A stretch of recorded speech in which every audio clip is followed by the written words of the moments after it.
Hello internet friends, welcome back to my channel. My name is Lindsay, LiJo.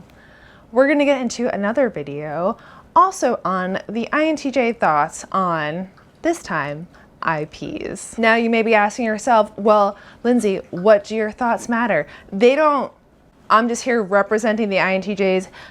You all were interested in knowing the INTJ thoughts on all the personality types, so that's what we're doing. Here we go. All right, so the INFPs, we're gonna be talking about the positives and the negatives of each type. The INFPs, wildly creative, wildly uphold their own standards of what they have created to be art, or what they have created to be this manifestation of the thing that they are creating.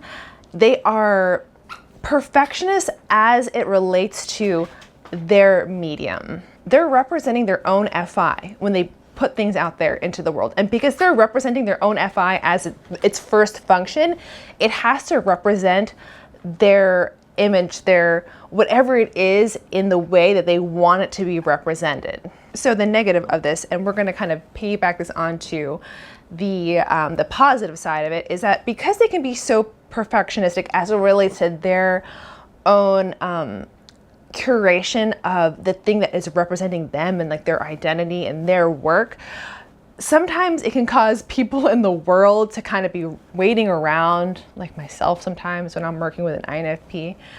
I'm like, yeah, like I know you have these internal standards for like how you want this to be, because this is the way that you think is the best and the most beautiful and the most whatever it is. Like I understand, but like we got places to go, bro. Like we have things to like move on with. And it's like they can't oftentimes like move past, it's very hard for them to move past their own ideal image for something that's, because it's so closely tied to that identity, that FI.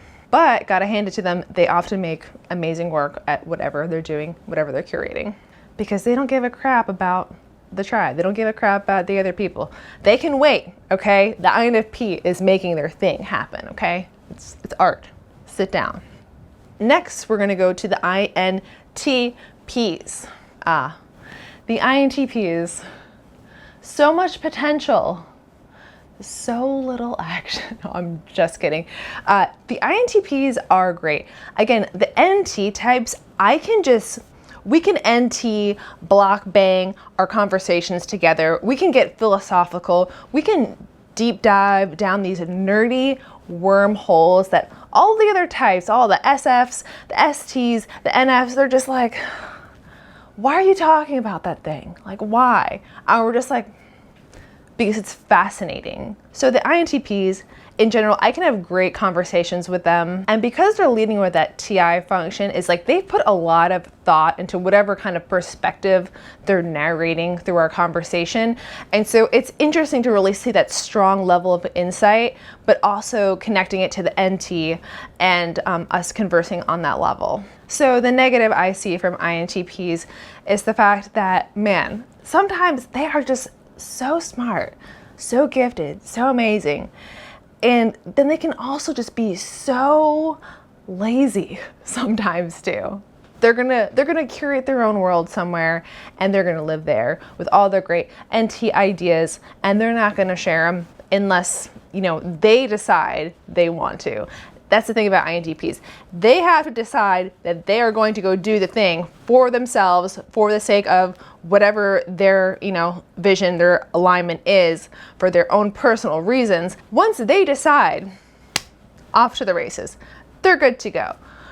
Before they make that decision for themselves, for their own TI, where are they? Somewhere. Playing World of Warcraft. That's right.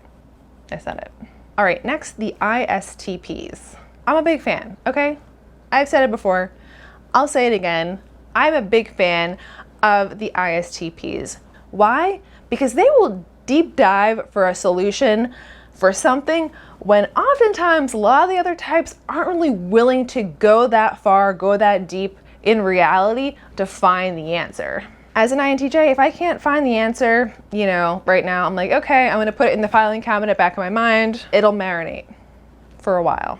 The ISTPs, they'll take it personally if they can't figure something out. And it's like them and the thing now. They're like, oh, okay, you want to go? I'll go. I'm going to find the answer. And they'll do it quietly, and all of a sudden they'll come out and be like, I got the answer. And you're like, ah, yeah, of course you did. So that's a great positive of ISTPs, is them solving for the sake of their own TI, but using the real world and using real world application in order to get that done. But a negative of the ISTPs, sometimes they'll get angry at others in the world. And it's like they'll almost like pick a fight with others, but it's like no one's fighting you. Like no one's trying to make this a competition. Nobody's trying to, they don't care. They're not in it. They're thinking about their dog now. They've moved on. But the ISTPs will just be like, you want to go? Like they won't be like, you want to go, because they don't want to actually go in reality, but inside their mind they're like, screw them. Done. Want it? I'll show you who's the best. Me, the ISTP. All right, and last here we have the ISFPs. ISFPs, I share the same functions as the ISFP. Different order, same functions. They start with their FI, they hit their SE next, and then they have the N and T in the bottom. So the ISFPs, leading with that FI function in reality, if they attach to something in reality, if they attach their love, like their value to something like in the real world, it's like they are there, they're present for that thing. They want to show up for that thing, whatever it is in the sensory world. So in that way, ISFPs can be very present. They can be very engaged with the things that are very meaningful to them. And I think that can be a great positive. The negative to that would be is if it's something they don't care about, where's the ISFP? Anyone? Nope. They're checked out. They're not interested. All IPs have this kind of ability to be like, screw the tribe, I don't care. But the ISFPs, if it's not aligning with their values in the real world, they're not gonna do it. It's just, they want their literal physical reality to be aligned in a direction that has to do with their FI. So those are my INTJ thoughts on those IP types. It may not reflect everyone's thoughts, but hey, they're mine. So that's it for this video. If you would like to book time with me, my link for Snug is down below. We can chat. Also, donations, business inquiries are in there as well. Like, subscribe, do the things. Live your best life. Do what you want to do. And I'll see you in my next video. So long. Andy, stop squeaking the squeaker. Please. Thank you. Thank you. Thank you. We'll see Hyphy and Dubstep soon, okay? Your cousins, you'll love them, okay? Perfectionistic as it relates to, hey, no squeakers.